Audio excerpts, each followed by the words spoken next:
Listen, how many miles was it total? I'm a little over 10,000 in this trip right now. God, So That's wild. in the last 2.5 weeks, yeah, Yeah. I'm a little over 10,000. Just the But- one way across was 2,900 miles, just one way. So Oh my gosh, dude, you're an Yeah. animal. You Yeah. are.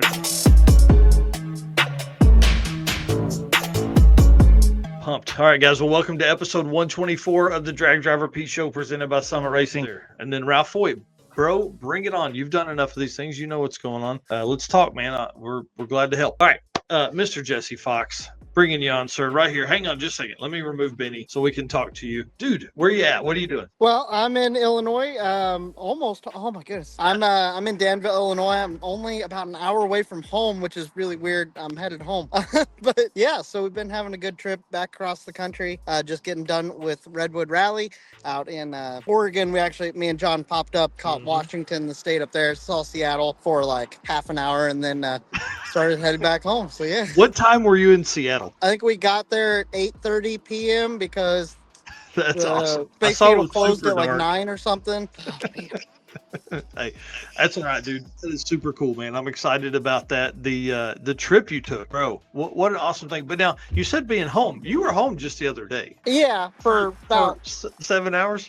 it was like 6-7 hours, something like that. We had some stuff. That was a rough day. I don't know, but we can talk about that later. But yeah. So on the way back across the country from Drag Week to Redwood, did stop home for the night. We stopped there for the night. The guys from Big Sky Race Week were running with us, Austin Walsh and his dad, and then John was with us, and we all stopped at my house on the way through. We drove from Maryland and stopped there. It was about a third of the way across. We left at 2 p.m. or 2:30 from the track, and we made it to my home at 5 a.m.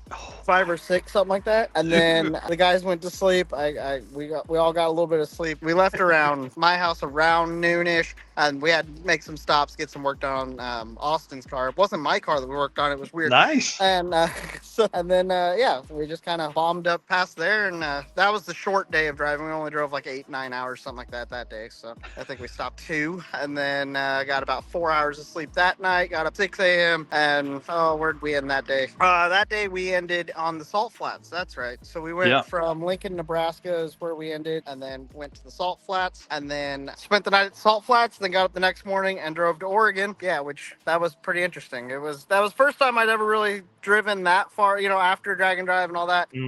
Me and John were literally both seeing double as we were driving the last couple hours. It was a little sketchy, but we made it to Medford for the first day. We were technically not the first day. We weren't there for the check-in and test and tune day just because we didn't have time. Couldn't make that work. I mean, listen, how many miles was it total? I'm a little over 10,000 in this trip right now. God, so That's wild. in the last 2.5 weeks, I'm a little over 10,000. So. But it was like 2980 or something like that. Oh yeah.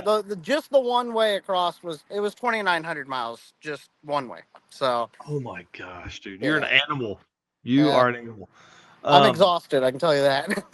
I bet. Well, I do want to say you did a heck of a job, dude. I really enjoyed the daily kind of updates and stuff like that. Like I don't want to call it a vlog style, but you were doing like shorts or not shorts, stories and stuff. And dude, I was loving it. Great. Yeah, that was kind of something new we've been trying is doing a little more on Facebook. Honestly, Facebook was like kind of the thing. Well, Facebook and Instagram, I've been kind of leaving them out. We've just been focusing on the YouTube stuff for probably the past year. And we'd like put albums of some of the photos and stuff on Facebook and just kind of use it as a marketing thing to tell the racers, hey, like we have photo albums and stuff. But we actually started making some content specifically for Facebook and just kind of showing those adventures, kind of the behind the scenes of our started doing a lot of Facebook stuff, and it kind of exploded over the last couple of weeks, because I think we started at like 1,900 followers on Facebook, and it had been there, it'd been 1,900 for a year and a half, 2 years, something like that. And the last 2 weeks, now we're at 4,500 followers on Facebook. Man, that's awesome, dude. Yeah, so that was really cool. It's exciting whenever you see something working. So it's okay, yeah, we definitely got to do more of that type of stuff. And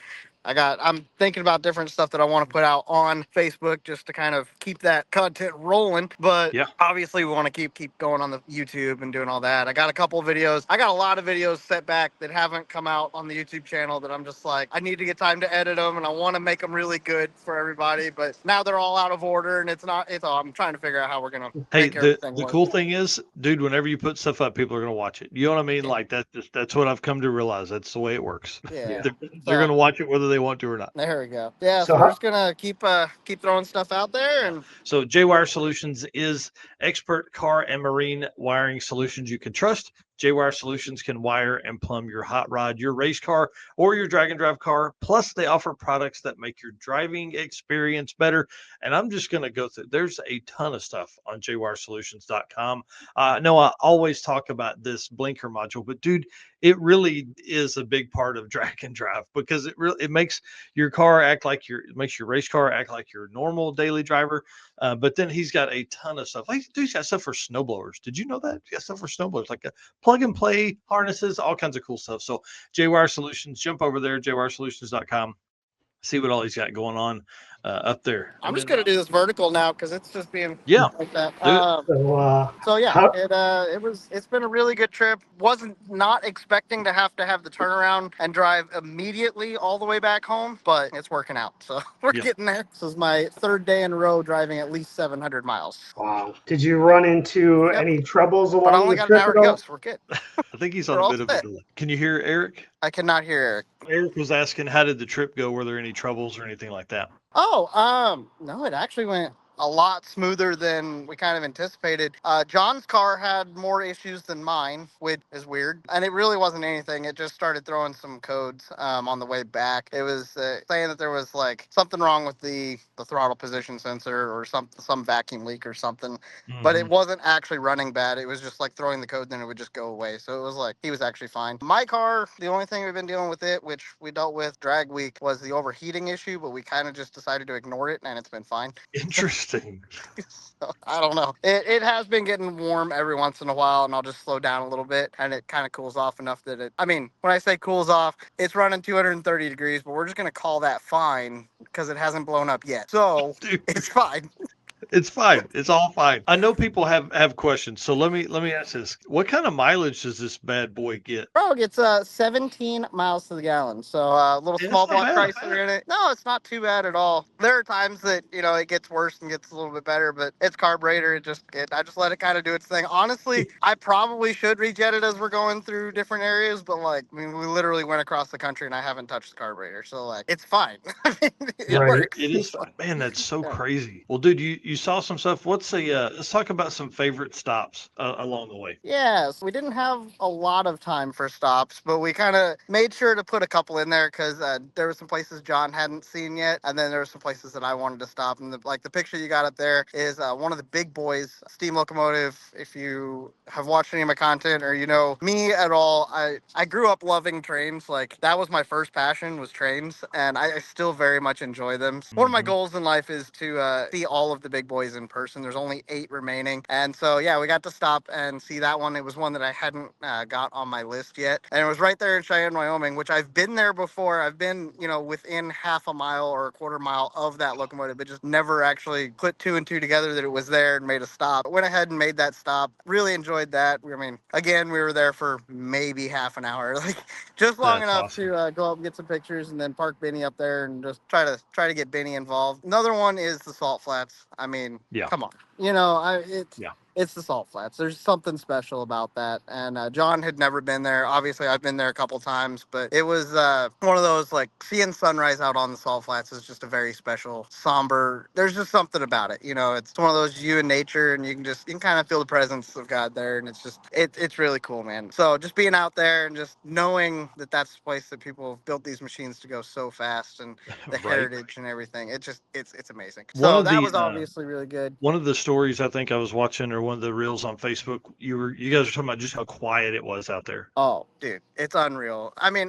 I've been out, like I said, I've been out there before, and I've had the opportunity, and I've been very blessed to be able to be out there and be media for the actual races out there for Speed Week. And I got to hop in one of the cars and go down track where you hear a lot of the drivers talk about after they finish their run on the salt flats, they're the only ones down there. I mean, because they're 12 miles away from where they started, where everybody's sitting at the starting line watching them, and they pull their chutes, they pull off into the side where it's like the shutdown area, so they can get out of the way. It's like half a mile over, and they get out of the car. They're waiting for their team to get there, and they're all by themselves, and it's alone. And they talk about the silence. Well, like I said, I was very blessed to get into one of the safety trucks to be able to pace some of the cars that were going through licensing and such. And they got down there, and we actually had to go down. The safety guy had to go down and sign off one of the sheets with them. So there was me, and then the safety guy and the driver, all down there. And I kind of walked away from the car so could get some pictures of it, but I also kind of just went away a little bit off of the car, and just to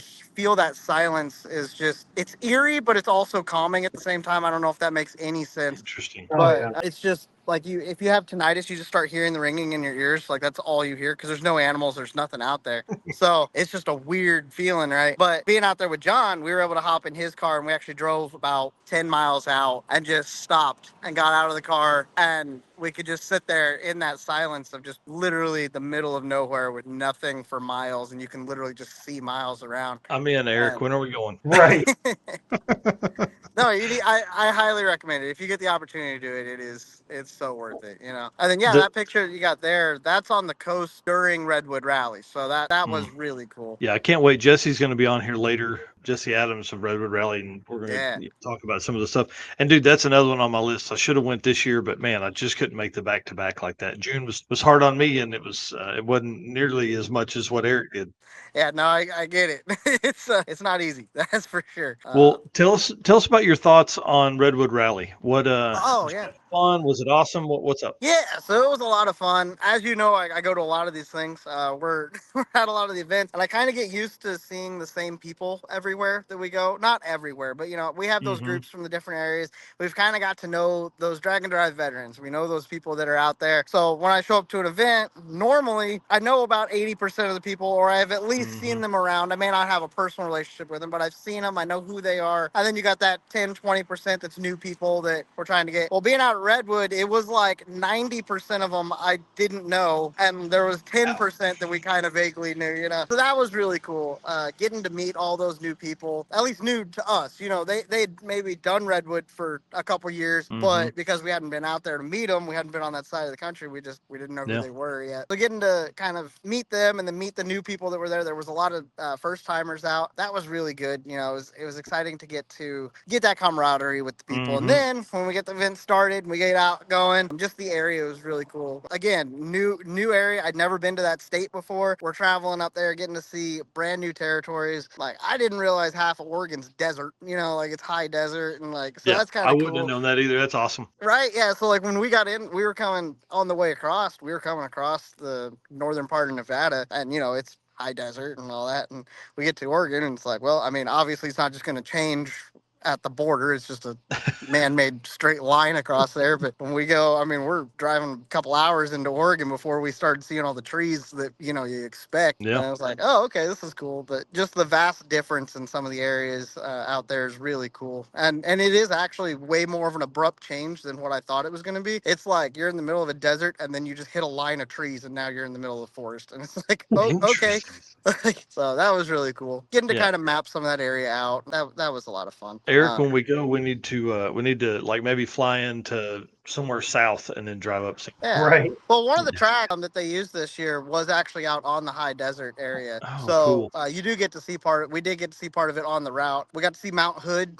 We went through there on one of the drives, which I was not expecting. The first drive, they took us down through the redwoods of Northern California, which we got to see some of the redwood trees, which is cool. And then it takes you over onto the Pacific Coast Highway of Oregon. So we got to drive up on the coast, which is mind-blowing. We'd been out for Death Week a couple years ago on the PCH, but in SoCal, it's completely different once you get up. I mean, it is so gorgeous up there in the northern part. Getting to see the cliffs and all that. We got to see seals, and just a ton of crazy stuff out on the coast. And then the second day we raced at Coos Bay and then got back on the road. And the first half of that drive was again on the coast. We got 2 days of driving on the coast, which was fantastic. And then we got up and, you start having to make that turn to go inland again. And you're like, man, I don't want to get away from the coast because it's just, it's so cool, And it's like, man, the rest of the drives aren't going to be by the coast. We're not going to get to see anything cool. That was my mindset at it because I didn't know what else was up there to see. And then the next drive, we're going up Mount Hood, like on the side of a volcano. Like, so we get pictures of these guys coming around, like up the mountain pass with the mountain up behind them, some really cool places to take pictures. And it was like, okay, that's cool. So all the drives had their redeeming. Oh, and then even on the fourth drive, we got to stop by a national park, Crater National Park, which was just also mind blowing. It's the top of a volcano. It has a 2,000-foot lake on the top of it. Like it's 2,000. Oh, wow. And it's just this giant lake in the middle of a crater. And you're like, that's cool, So we got to kind of take a little diversion and see that, and got to take pictures of some of the race cars up there on the rim. So that was awesome. So every drive had something really, really cool in it, which doesn't happen a lot. Normally there's like 1 or 2 dud drives, and there's like something really cool on the other ones, but like every drive had something really cool. Awesome. And that's one of the things that I always look for in one of these events is like the area that you're going to be in. What are you going to see? Because I'm always thinking of the picture side. I'm a photographer. I love getting those really cool shots, seeing those really cool places, traveling. That's what I'm in it for. I love the racing. Don't get me wrong. And like we had some really fun tracks, some different situations that happened that was very unique. But so that was fun, But the whole trip in a whole was a lot of fun. It was definitely worth going out there. Yeah, it was it was very unique. Well, if you guys don't know, you can follow Jesse 3G Video, dude. Again, I love your content. You started out when you and I became friends. Your content was good. I feel now it's only gotten better over time. So you do a great job. And how many miles did you say you're in on this trip? This trip with Drag Week and Redwood, we're I'm a little over 10,000 miles in the last 2.5 weeks. Dude, that's so cool, man. Yeah. That's so cool. And I'll be home for about a week. We got to get some family situations taken care of. Got a lot going on there, but we're going to get that taken care of. And then we're going right back out on the road for Six Smokies in like a week and a half. So, dude, that's awesome. We'll be right back at it. Yeah. Well, all right. Listen, buddy, thank you very much, man. I'll see you soon. I don't know if your and my path will cross again this year, but I'll send you a text tomorrow, let you know what I got going on, and we'll see if we can get connected up. But dude, I love you, man. It's awesome. Be safe, drive fast, all that kind of cool stuff. There we go. Love you guys too. Have a great one. As always, guys, have a blessed night. I'll talk to you guys next time. See ya. Dude, how cool, man. I really do. That guy is so awesome. He has been, one of the best. I don't know, just, his stuff that he does is awesome. And he's been welcoming to me and everything. And he hits about 20 events a year. So it is the Eric White right here on the screen with me. I'm appreciative that you're here tonight, sir. Well, y'all, that was the J-Wire Solutions segment. All right, well, let's get to this thing, guys. Listen, you know the deal. You are our race car friends. We love you. We appreciate you. We do all the fun stuff because you make all of this possible. Your comments and shares and all that kind of stuff make this world go round over here at Drag Driver Pete, and we appreciate it. But I'm asking you right now, hit the share button right now. Tonight's show is a good one. Having Jesse on from Redwood Rally is going to be a huge win. It's going to be a ton of fun. And having Jesse Fox on from 3G Video talking about this crazy cross-country adventure he went on is going to be awesome. And thank you to our sponsors who make all of this and everything that's coming possible. It's going to be absolutely wild. Summit Racing, Deech Works, Molly Motorsports, Driven Racing Oil. Man, those guys have been everywhere. Have you seen all the extra stuff they've been doing? It's been crazy. Howard's Cams, J-Wire Solutions, AFCO Racing Products, Performer Built Transmissions, Car Change 3D. These sponsors right here, dude, they just like it's awesome to go through and see all the stuff that they post. PowerTube TV, WAF Racing, Sweet Patina, and Racing Junk Classifieds. Y'all, if you're spending some money, if you're trying to do some shopping, hit those guys up first. Let's see what they got going on.